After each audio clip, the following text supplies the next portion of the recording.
Welcome to this video, where I show how I built my garage in Japan. The first step was finding suitable land to build on. Since I don't live in an urban area, but in a resort area, this turned out to be quite a challenge. After searching for almost 2 years, I finally managed to find a piece of land that met my requirements. Here you can see how the land looked when I bought it. It was completely overgrown, and no one had used it for more than 50 years.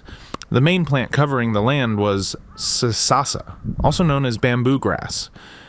During the early stages, when I was still a prospective buyer, I actually had to fight my way through all of this vegetation to understand the land's real potential. I needed to check how flat the ground was, where the large trees were located, and whether building here would even be realistic.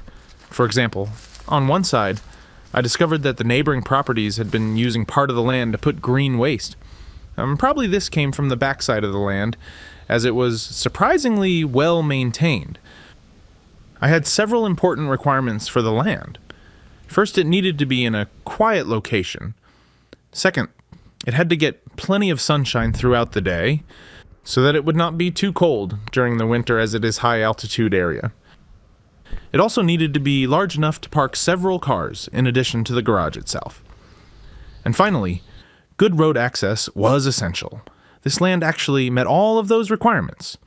However, there was one challenge. The land sat noticeably higher than the road, which meant access could be difficult. In the end, I decided this was a solvable problem. My plan was to excavate part of the land so the entrance would be almost level with the road. After getting a clear understanding of the land and confirming that it met my requirements, I started thinking about the next step, how I wanted to design the garage and use the space. That included deciding where to place it, taking into account the very strict local building regulations that apply in resort towns. I also had to think about how the garage should look and what the best orientation would be for ease of use. As you can see in these images, I used one of the most advanced tools available, Microsoft Excel, to create a top-down layout of the land. I included accurate measurements and even a simple 3D visualization to show how everything should look once completed. These drawings were also very useful when explaining my ideas to contractors and helping them understand the final goal. One of the more complex challenges was identifying exactly which areas of the land were legally buildable due to strict resort regulations.